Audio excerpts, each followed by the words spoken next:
Welcome back to Self-Love Ignited. Today on the podcast, I had the pleasure of interviewing Vasundhra, also known as V. Vasundhra is a trauma-informed life coach, spiritual author, and speaker, deeply passionate about helping people overcome life's challenges using a blend of modern psychology and ancient spirituality. We had the best conversation about her life, her self-love journey, which she calls an integration journey, which is fascinating. We talked a lot about the shadow self, working with the shadow and the light parts work. We had an incredible talk. If you are spiritual, if you are doing this personal development work, if you find yourself sabotaging, all of that is what we cover in this conversation. So without further ado, I cannot wait for you to meet V. Jump on in.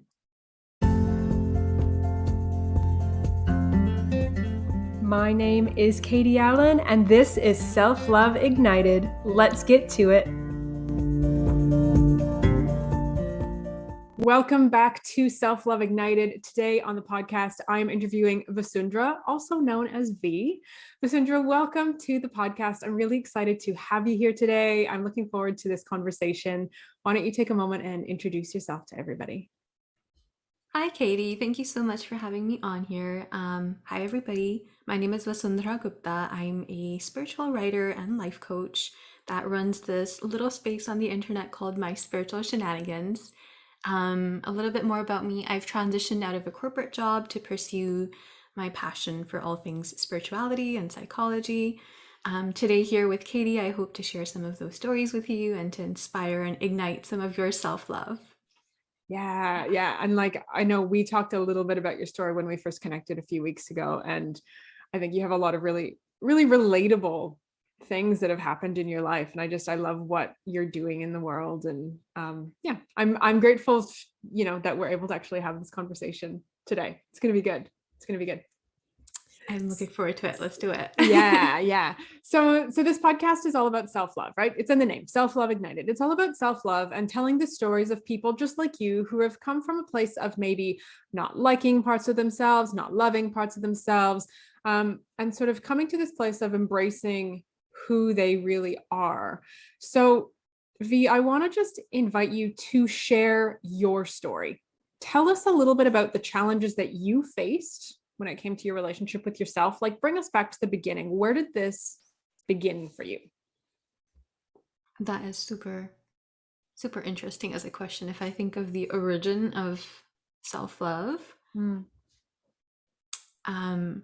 it's hard to pinpoint one specific memory or event, but I do know that on my 13th birthday, my dad gifted me this teenager's book for self-development, and that was sort of my catalyst into the world of developing different habits and knowing yourself. And it was by Sean Covey, 7 Habits of Highly Effective Teenagers. I still love that book so much for kids. Mm-hmm.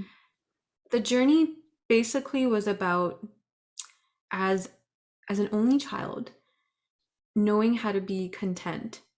So one thing that used to make me really happy is books. I still have a lot of books that I haven't read yet that are hanging in my shelves. But I knew that I was escaping from something whenever I would go to my books. And there were opportunities, for example, I think grade 10, where I didn't do so well in my exams. And then I got really angry at God. And then I was like, I tried so hard and I'm a failure. And that whole inner dialogue started flowing out. There were many, many moments growing up where I felt very disconnected from who I am. If the outside world didn't conform or didn't agree to what I was. So for example, if my grades weren't so and so, I couldn't feel good about myself.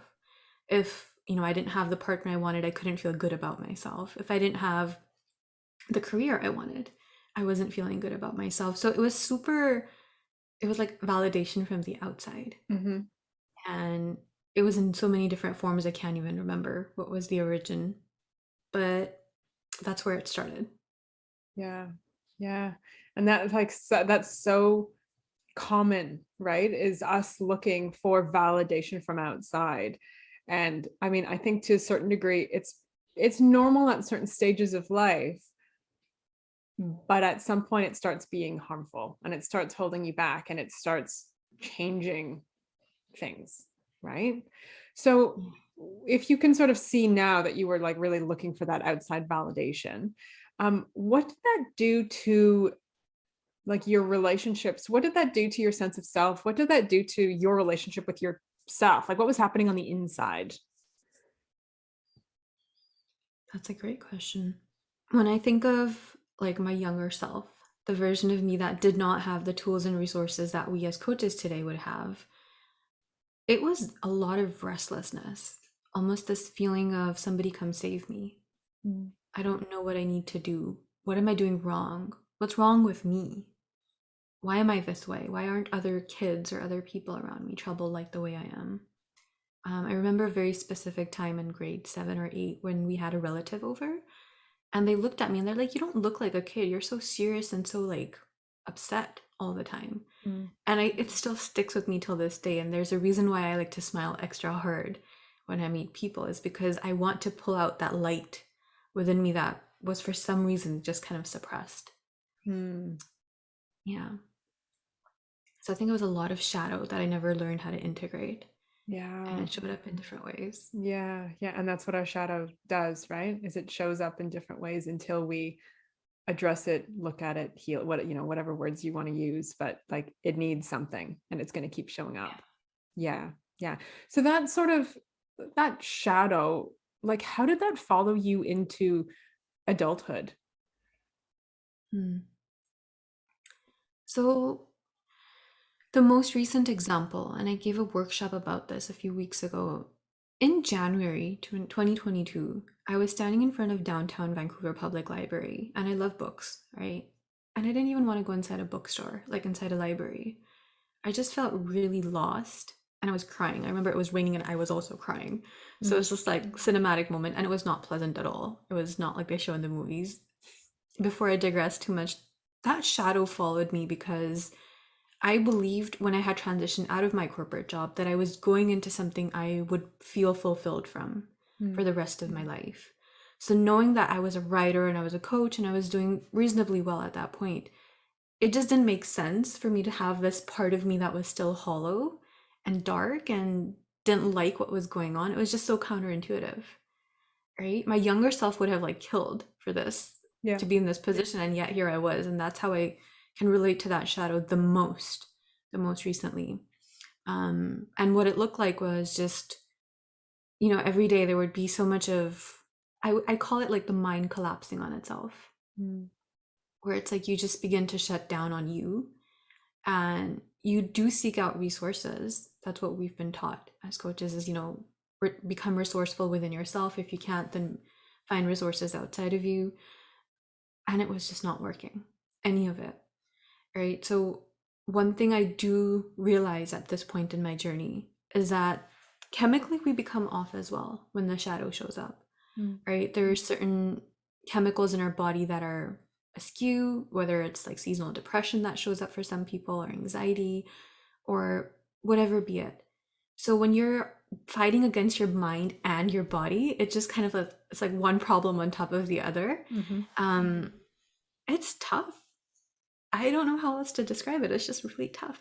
Yeah. And I think what you're describing is something that most of us have experienced in some way, right? Maybe not with the level of awareness that you have around it. Obviously, this is the work that you do. So I think as coaches, we tend to just be more self-aware because it's our lives, it's what we do every day, and it's what we help others with. But I mean, so many people struggle with some form of anxiety or depression or this, just a personal share, this last year I've gone through huge life, like sort of every life change that you can think of, I've gone through.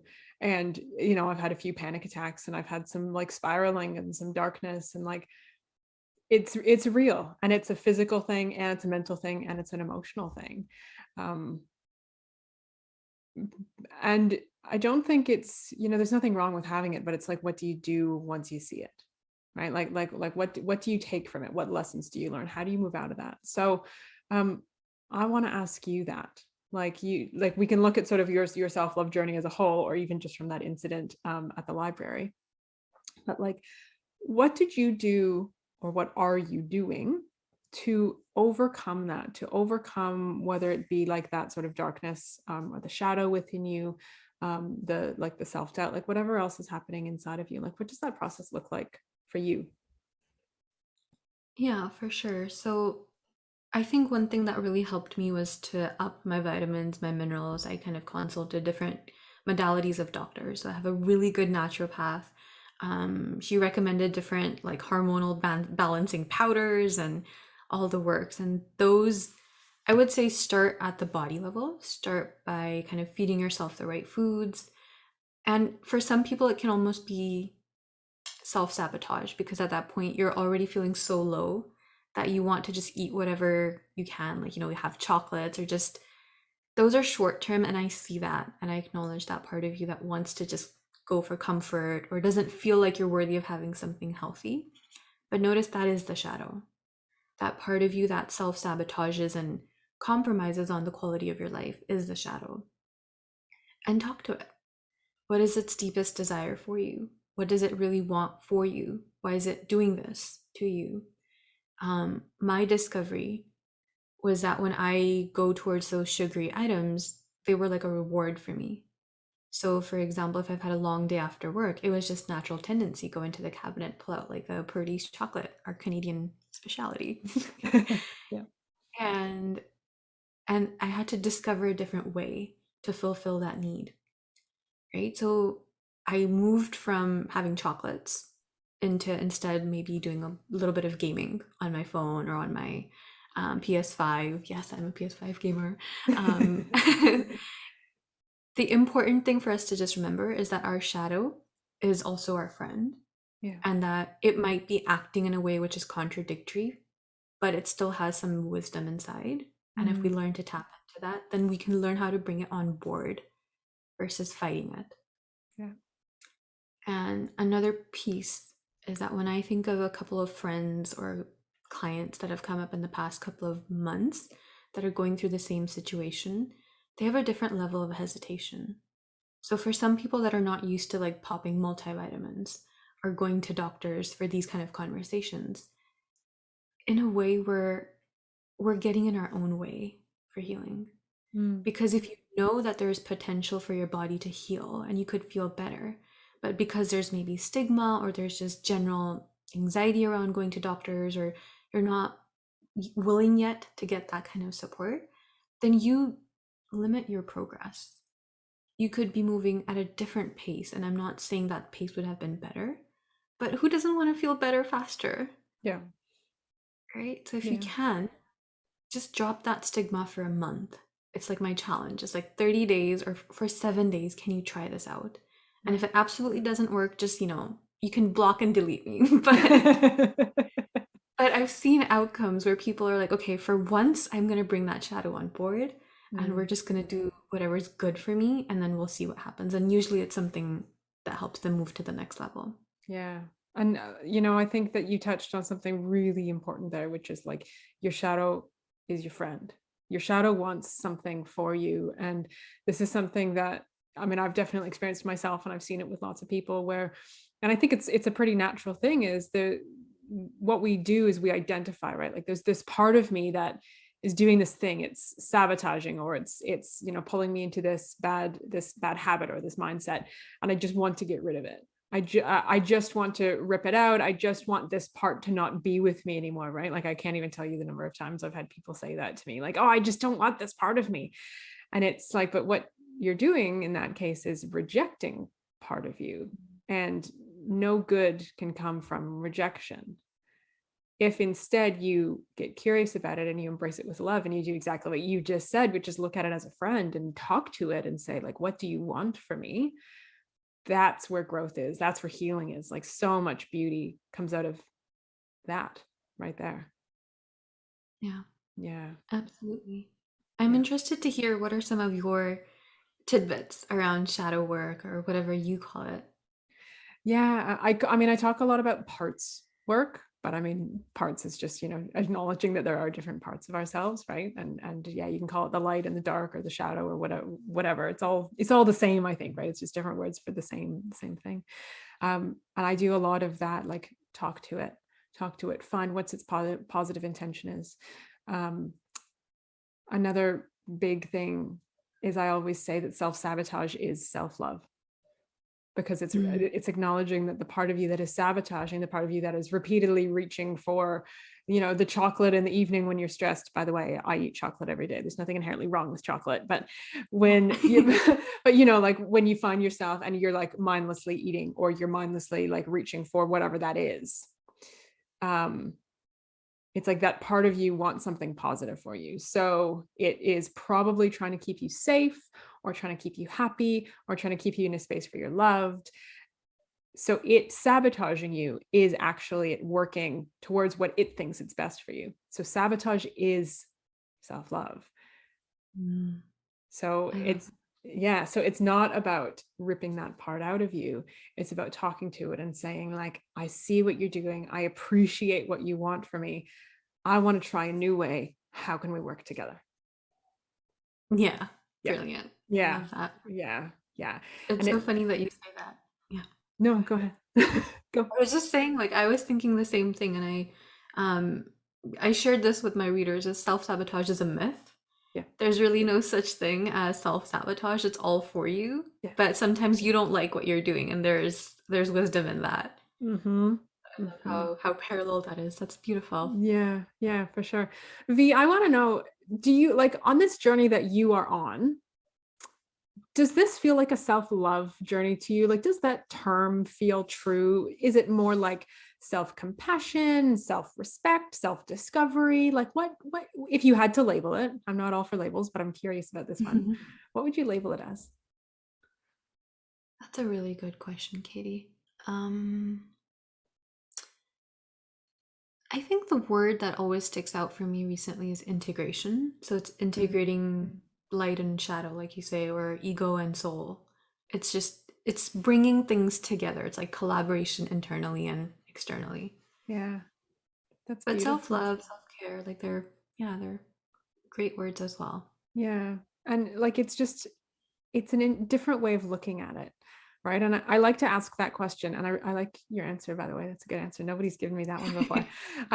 But I like to ask that question because I know that for some people, the term self-love specifically can feel really far away, or it can feel really foreign, or, when you're wrestling with that shadow part of yourself, it's like, how am I supposed to love this? I hate this. And like, it can just feel so far. But that word that you just used, integration, that is a doable word. First of all, it's also like a verb, right? So it's like an action, something that we can do something with.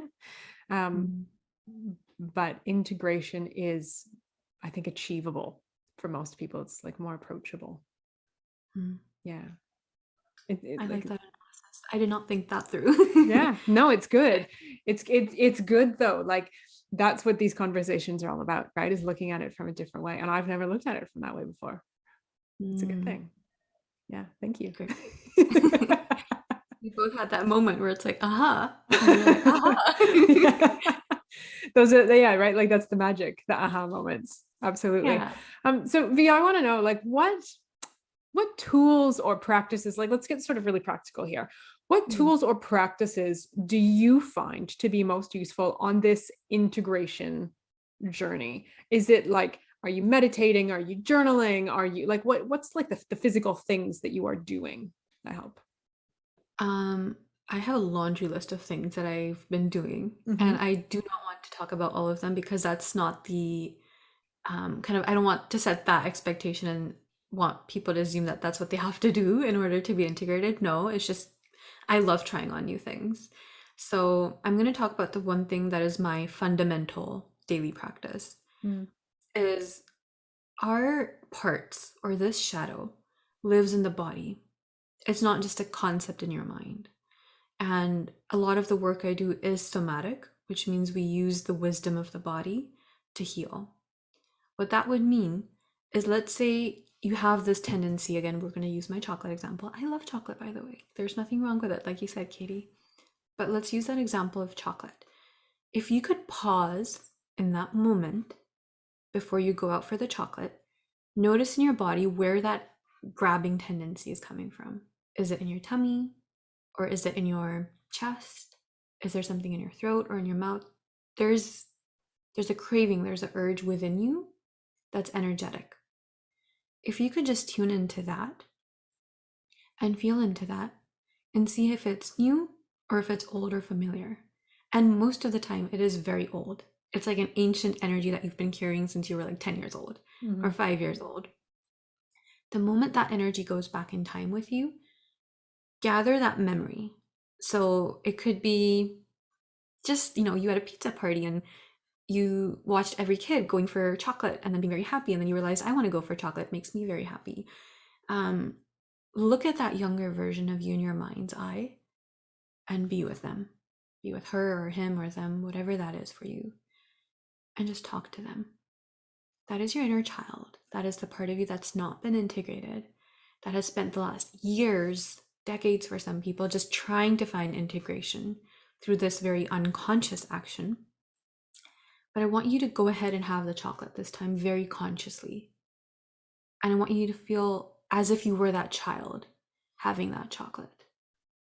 So it's not you, the adult version, but it's this really old part of you that never got to feel complete. Let that happen today. And the example I use is very surface level. For some people, it goes really, really deep. It's about something totally else, like shopaholic tendencies, or even smoking. Even though I'm not a smoking specialist by any means, I've had clients who've been able to let go of that just because they could see their shadow. Yeah. So that's my holistic practice that I kind of truly believe in. I think that's like the foundation of my healing. Yeah, I can definitely see that. Thank you for sharing that. And I love, I think the example that you use it may be surface level, but it's something that I think probably 99% of us have experienced, right? It's the reaching for that thing, and we want like the instant gratification. But simply by inviting the pause, reflecting, where did this come from? Like there's so much wisdom in that. There's so much value in that. And that is where healing takes place in that. Thank you. Thank you for sharing that. Yeah. Thank you. Yeah. And I like want to that's, add one. of course. No, go ahead. Right. I just wanted to add one more piece to that. Of course, there's like wisdom in the pause, Mm. but there's something else that happens when you can see yourself going for that one behavior you don't like. But this time, because you know where it's coming from, you've dropped the judgment for that behavior. Now you're doing it, and all of you is on board to do it. And you're like, she really needed the chocolate that time. She got left out or whatever. Yeah. And when that happens, then that urge, that kind of niggling feeling that you kept having is going to go away. Mm. Yeah. So it's like you don't have to stop the action in the moment. You can just delay it.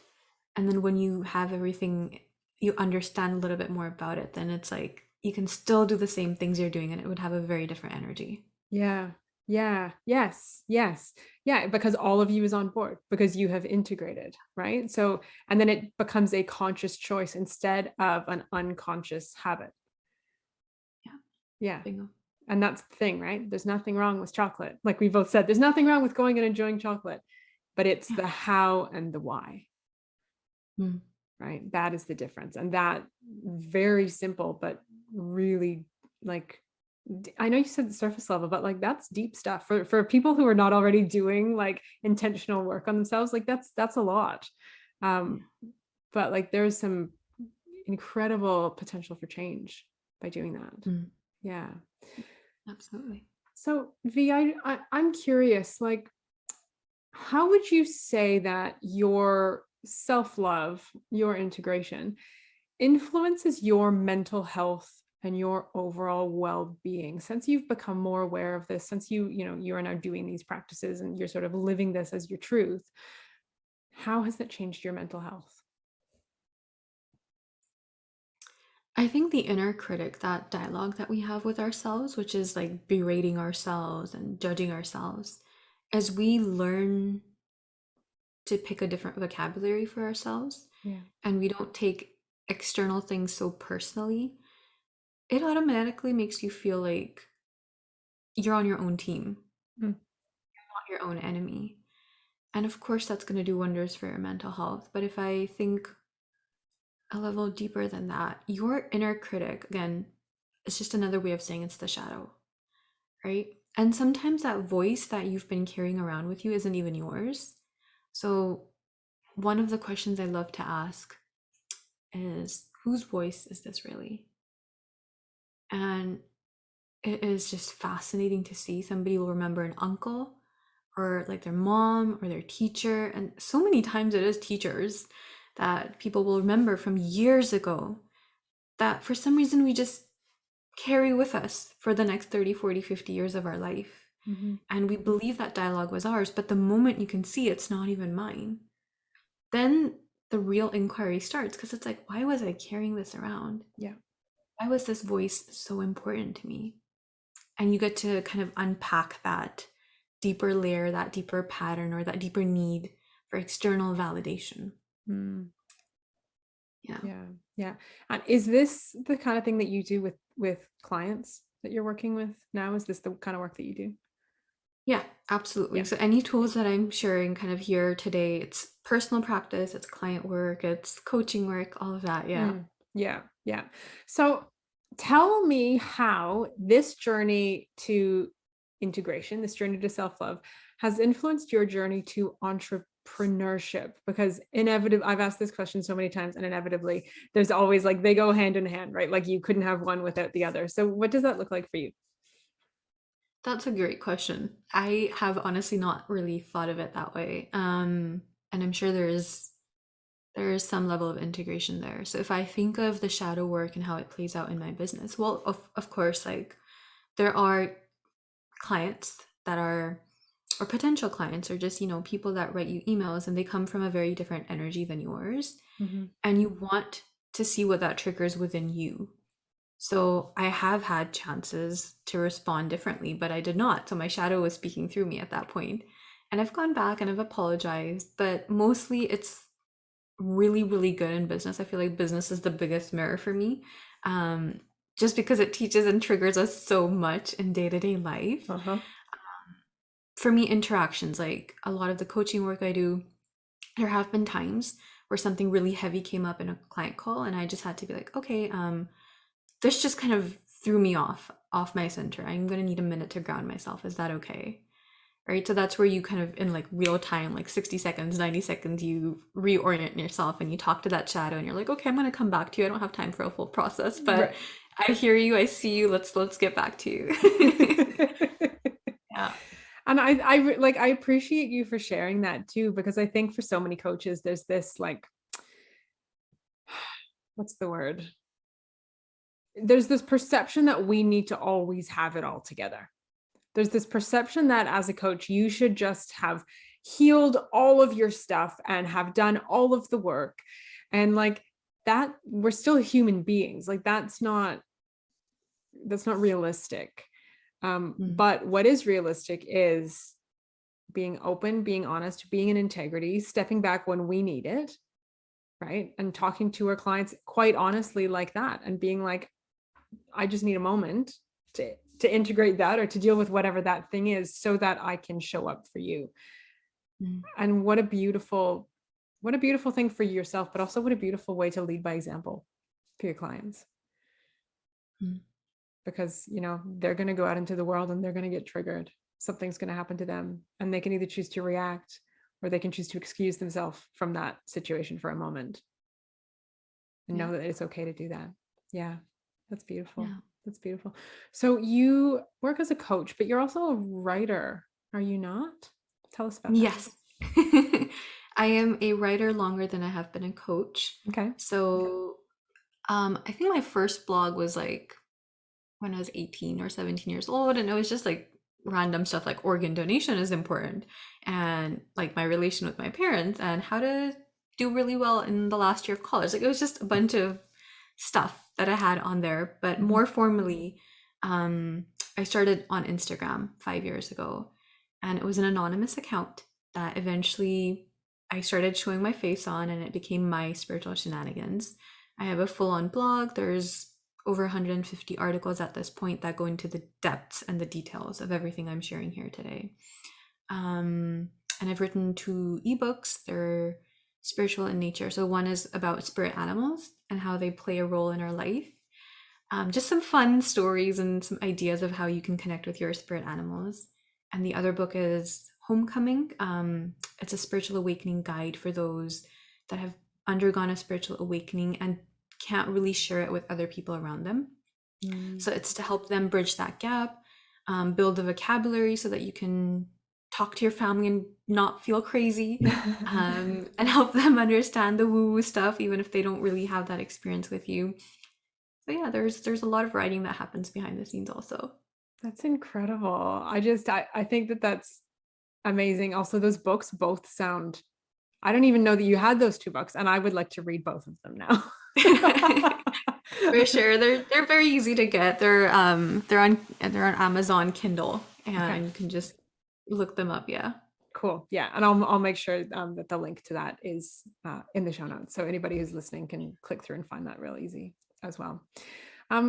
V, if listeners want to get in touch with you, what is the best place for them to find you online?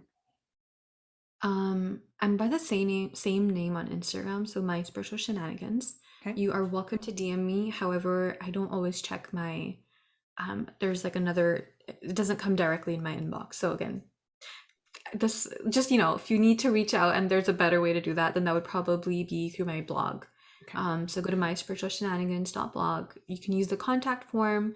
There's another application system there to send in your application for one-on-one coaching. So there's different ways you can reach out through the blog itself as well. Wonderful. Wonderful. Thank you. Is there anything else that you would like to add before we wrap up? Anything else about, I feel like we've only scratched the surface with shadow work. Like there's so much to talk about here, but for today, for our purposes today, is there anything else that feels important to add to this conversation? Shadow work, integration, self-love, any of that stuff? I do want to talk about this one theme that's kind of a part of my life, and it's building a self-care team, right? So I know that a lot of people are doing the work and they're not necessarily supported. And support isn't just a coach, but think bigger, like a therapist, a counselor, a massage therapist, a hypnotherapist, not just at the mental level, but at the body level, like a chiropractor, acupuncturist, naturopath. They are your care team. And when you have a bigger care team to support you, then the healing becomes easier and deeper and faster. So it's not that the healing stops. As long as we're here, we get to do a lot of shadow work and light work, but our capacity increases. And then when we aren't feeling our best, when the shadow is really alive in us and we feel like we're consumed by it, it is these resources, your professional resources, that you can lean on. I am all about building a spiritual community and all about having friends that understand all of this. But there is a different degree of support that you get through professional care. I would just kind of reiterate that is monumental in your journey. Do consider looking into that as well. Yes, thank you for that. Thank you for that. And I would absolutely agree with you. It's something that, yeah, like you might not need it. You can get by without it, but certainly life is going to be better. You're going to be better, more whole as a human being, more cared for when you do that. And there's absolutely a difference between professional care and just friends that you can chat to every once in a while. A huge difference. Yeah. Yeah, exactly. Yeah. Yeah. Oh, okay, V, thank you. Thank you so much for this. Thank you for coming on and sharing your story and all of your insights when it comes to shadow work and integration. I think that it's so important because it applies to every single one of us. Nobody exists on this planet without the shadow. All of us have it. It's part of being human. Yeah. And it's really, what do we choose to do with it? How do we choose to approach it? How do we choose to manage this part of ourselves? And doing it from a place of curiosity and love and openness, like you've talked about today, is just, to me, that is self-love, right. In different words, it might be looking at it through a different lens, but to me, that is Yeah. self-love. So yeah. So thank you very, very much for coming on and sharing all of that. For everybody listening, if you want to get in touch with V, all of her contact info is going to be in the show notes. So it's going to be nice and easy. So thank you. Yeah, thank you so much for having me, Katie. You asked the most deepest questions and you really get your guests thinking about what they want to be able to share in service to others. So it's such an honor to be in your energy. Oh, thank you. I received that with so much love. I appreciate that.